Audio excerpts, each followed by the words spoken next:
Fala pessoal, tudo bem? Aqui é Fernando Boalho, Dev Multitask, e no vídeo de hoje eu vou comentar 6 coisas que eu achei interessantes no último Tech Radar.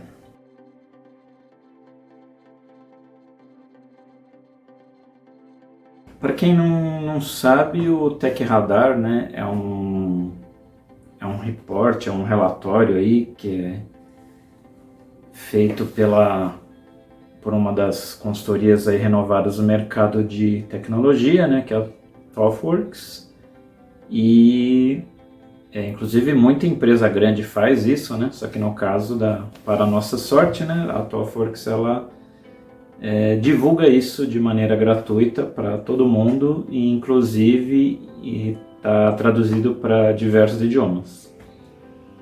Eu vou deixar o link aí embaixo para vocês, tá? Inclusive a tradução está muito bem feita, ali está em português, vocês podem baixar e ler com calma. Tá? Bom, então assim, tem o Tech Radar ele faz a divisão ali de várias tecnologias, algumas boas práticas, né? E ele divide ali uma escala, se ele acha que você deve usar, se você deve adotar, né? Ou até se você não deve adotar, né? Quer dizer, você deveria evitar. Tá? Então, o foco ali do relatório, ele abrange tecnologia de maneira geral, né? Assim, ele é bem genérico nesse sentido que ele abrange muita tecnologia. Né? Então, o que eu vou citar aqui são algumas informações que eu achei relevante, mais relacionado ao meu trabalho, tá? Então, se por exemplo, se você trabalha mais com front-end, você trabalha mais na área de inteligência artificial, né, ali, machine learning, aí talvez você vai achar outros pontos desse relatório mais relevantes, tá? Então, eu vou falar para vocês aqui os que eu achei, tá? Então, vamos lá. Então, um que eu achei na parte ali de técnicas que ele diz para adotar é o que ele chama ali de mapeamento do caminho para a produção. Tá? O que significa isso? Isso na verdade é assim, se você tem você tem que fazer um sistema, né? E esse sistema ele envolve, você pode ter muitas pessoas envolvidas ou poucas pessoas envolvidas, né? E então assim, quanto maior o número de pessoas envolvidas, mais faz sentido essa prática, né? Que é o que? Basicamente você juntar todo mundo, né? E você explicar isso de maneira bem clara para todas as pessoas envolvidas no projeto, tá? E quando eu falo todas, são todas mesmo, inclusive quem vai usar o projeto, quem que pediu o projeto, tá? Não estou falando das pessoas que vão criar o sistema, né? São as pessoas que vão usar também, né?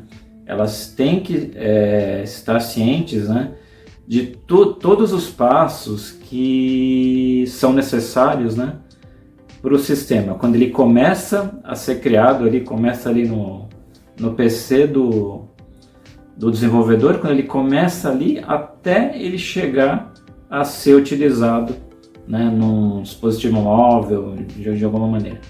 Né? Então, basicamente, o que essa dica fala de mapear é você explicar ali para todo mundo envolvido, até para eles entenderem, né, as diferentes fases, né, que você tem do projeto, né, e para reforçar algumas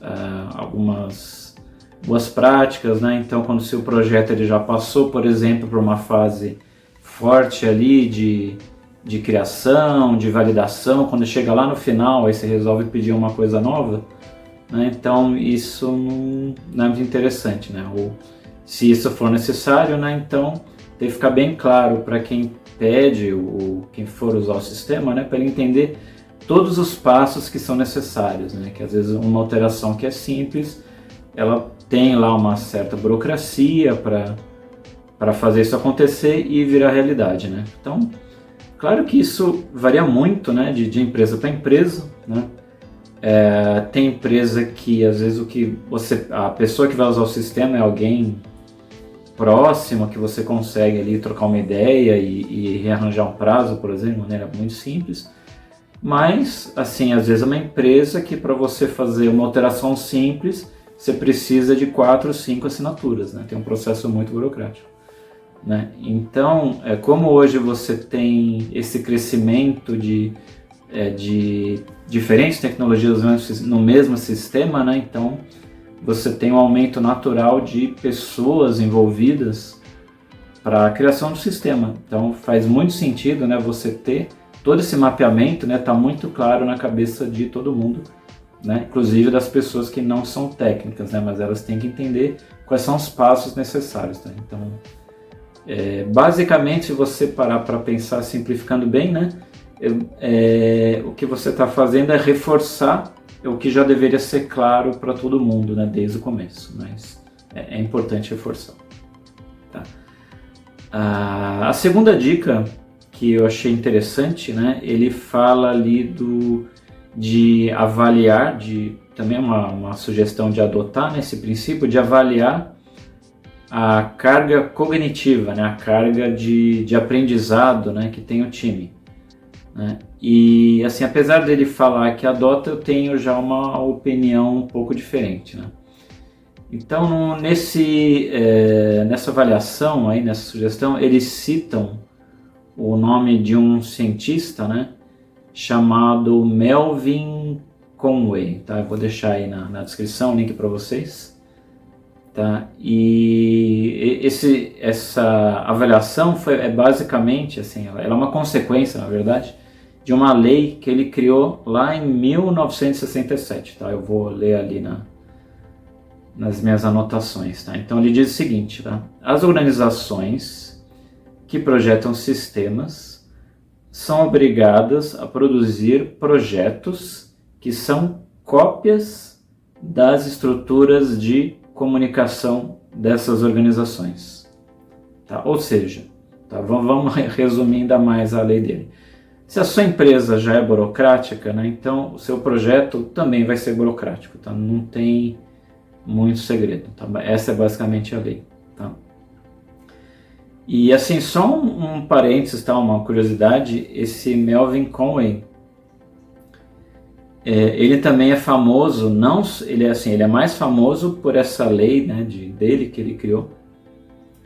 Mas hoje, por exemplo, você tem na linguagem lá o Kotlin, né, ele é muito famosa pelas coroutines, né, e quem criou essa ideia, o conceito de coroutines foi ele, foi esse Melvin Conway. Tá? E, então deixa eu só descer um pouquinho aqui. Tá, então, aí você tem uma equipe ali que escreveu um livro, né, que chama Teams Topologies, tá? Vou deixar o link também na descrição. Tá? E aí eles sugerem o quê? Que no projeto que você vai fazer do seu time, né, para você avaliar o aprendizado do seu time. Né? Então, como que você faria isso? Então, você faria algumas perguntas, né? Então ele dá lá umas sugestões, né? Como é que foi a experiência construindo serviços? Ou como é que foi a experiência testando serviços? Ou fazendo deploy? Ou operando, né? Então, e com algumas normas desse serviço, como é que foi a sua experiência? Né? Então, assim, a sugestão lá que o TechRadar dá, ele diz que é para você adotar, que seria interessante, né? Agora, na minha opinião, tá, eu acho que existe uma falha aí nessa adoção, porque essa falha para mim é justamente nessa parte da pesquisa. Tá? Porque, primeiro que assim, se fosse talvez, se essa questão da experiência fosse algo que pudesse ser medido, né, de uma forma automática, ou uma forma mecânica, ou imparcial, aí talvez ela fizesse mais sentido. Agora, quando você coloca isso numa pesquisa, aí você tem os problemas, né? Então, por exemplo, é só a gente pensar quando a gente faz alguma pesquisa, né? Primeiro que a gente normalmente não tem muita paciência para ir lá e ler com calma e responder a pesquisa, né? Às vezes a resposta ela pode ser uma coisa subjetiva, né? Dependendo como está o texto ali, né? O que é bom, né? O que é uma experiência boa, o que é bom para um, nem sempre é bom para outro, né? Também isso é um problema. Né? O outro problema também, aí eu acho talvez o mais grave deles, né? É que a pessoa, muitas vezes, ela fica com medo, né, de fazer pesquisa. Então ela fala assim, será que se eu responder de maneira sincera, vão fazer alguma coisa comigo? Ah, eles falaram que é anônima, mas não sei, será que é anônima mesmo? Será que se eu colocar aqui que é tudo ruim, que eu não entendi nada, será que eu posso ser demitido? Não sei, né? Ou assim, será que se eu colocar que é uma coisa mal feita, ou não vamos nem pensar nessa questão de ser demitido, eu posso prejudicar ao outro time? Né? Será que eu posso prejudicar outro time se eu fizer uma avaliação ruim? Né? Então, por essas e outras que eu acho que quando você coloca a pesquisa no meio, aí eu não acho uma boa. Tá. Bom, que mais? A terceira dica ali que eu achei bem interessante, que ele fala da modelagem de ameaças, né? Ele diz para você adotar a modelagem de ameaças, né? Que isso é o quê? É um conjunto de técnicas, né, que você tem que ajuda a identificar alguns riscos, né, potenciais que você tem no seu sistema. Né? Agora, isso eu acho que faz sentido você adotar, sim. Mas o que não faz muito sentido é isso ser algo manual, né? Se o desenvolvedor, imagina que ele já tem ali que se preocupar com as regras de negócio, ele já tem lá o usuário, lá, o gerente de projeto cobrando ele, né, para ter essa demanda, ele parar aquilo para se preocupar também com segurança, tá? E acho que não vai dar certo, né? Então provavelmente ele vai dar prioridade para a regra de negócio lá, e vai deixar a segurança de lado, ou talvez ele não vai fazer o teste muito bem, tá?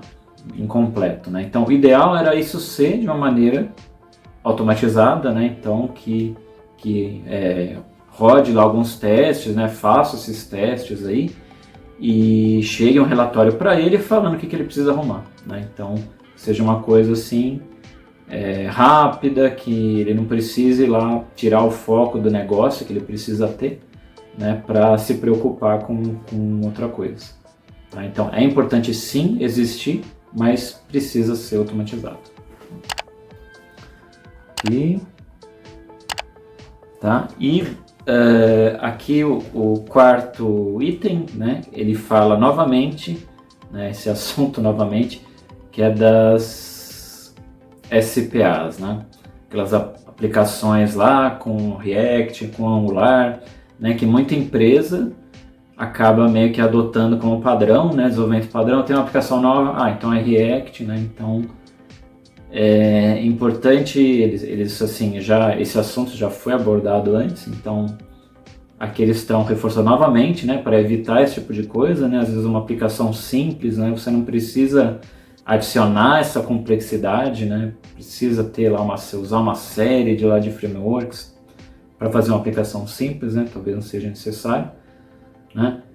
E eu vou deixar aqui para vocês aqui embaixo lá na descrição, tá? Tem se você se inscreve ali nas novidades ali, né, do Tech Radar, para você receber o aviso, né, quando sai novo por e-mail, eles avisam também algumas semanas antes, né, de sair, alguns vídeos, né, que eles lançam, discussões ali para comentar algumas novidades, né, algumas sugestões dessas de avaliar, de evitar, né, que vai sair no próximo Tech Radar, né. Então eu vou deixar o link aqui embaixo onde eles comentam dessas SPAs aí por padrão para evitar, tá? Logo no começo ela explica ali um pouquinho melhor, acho que vale a pena. Tá? E quando eu tiver ali o próximo vídeo, né, o convite, né, que você vai receber, você pode ir lá acompanhar e eles até abrem espaço para dúvida, então se tiver, acho que vale a pena. Tá?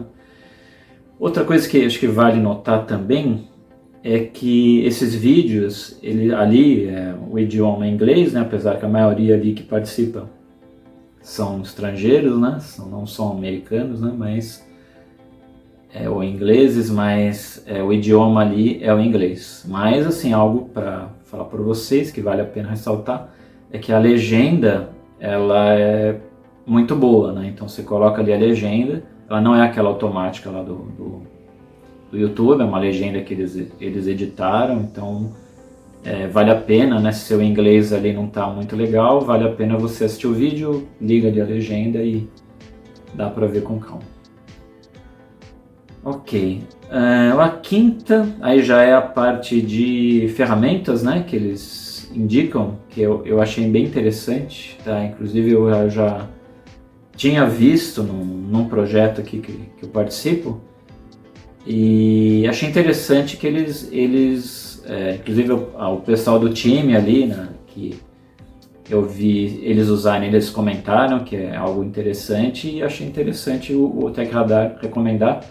Né? Então ele é bem relacionado a DevOps, né? E se você trabalha com nuvem. Né? Então hoje qual que é o grande problema, né? Aliás, um dos grandes medos, né? Que o pessoal tem de trabalhar com qualquer tipo de nuvem, tá? Da AWS, a nuvem da Microsoft, do Google, é você gastar mais do que você tem. Né? Então você deixa uma máquina ali ligada, você planeja ali, eu preciso desses servidores, então é muito importante você, principalmente para um projeto novo, né, esses projetos aí Cloud Native, né, vai ser tudo na cloud, você ter uma estimativa, né, quanto que vai custar isso, né, para manter essa infraestrutura ali rodando, né, quanto que vai custar isso. Né? Então, assim, tem uma tecnologia que é o que a gente chama de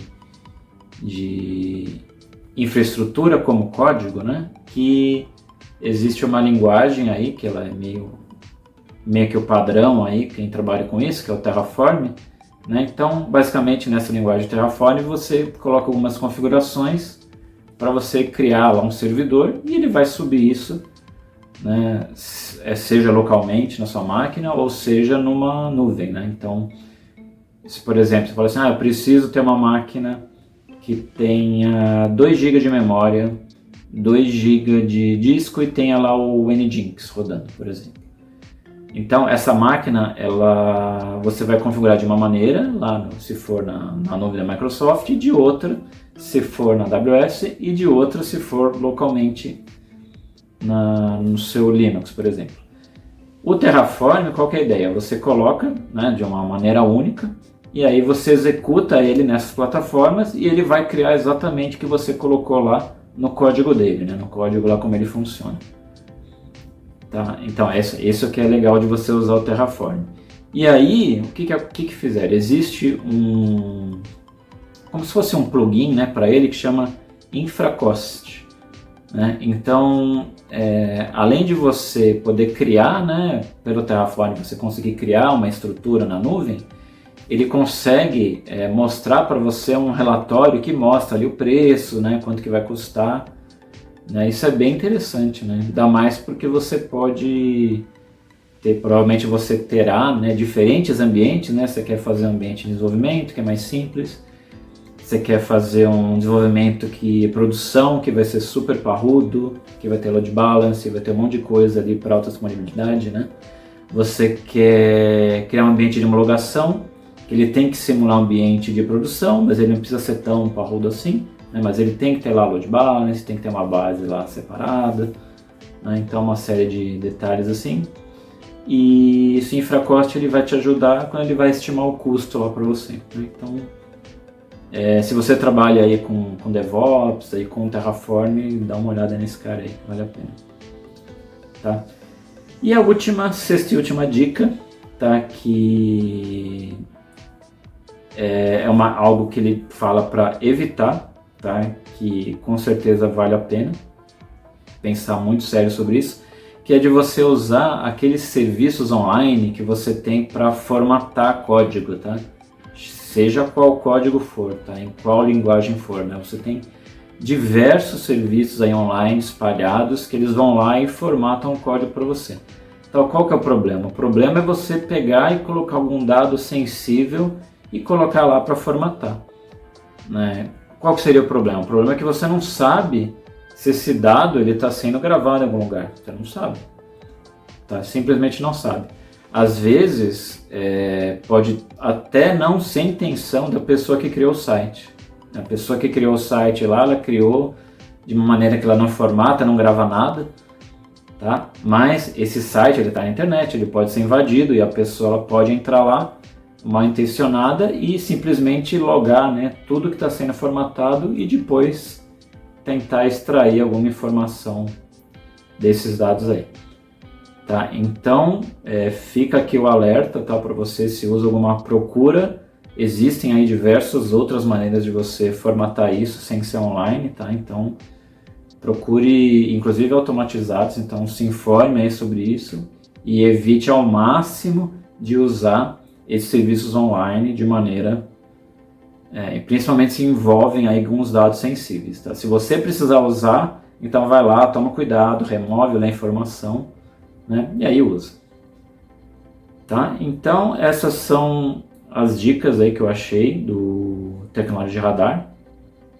Tá? Eu fiz de outras edições, tá? Então você confere aí, vou deixar aí nos links. Tá? E espero que você curta aí, compartilhe aí com os outros amigos. E até mais, um abraço.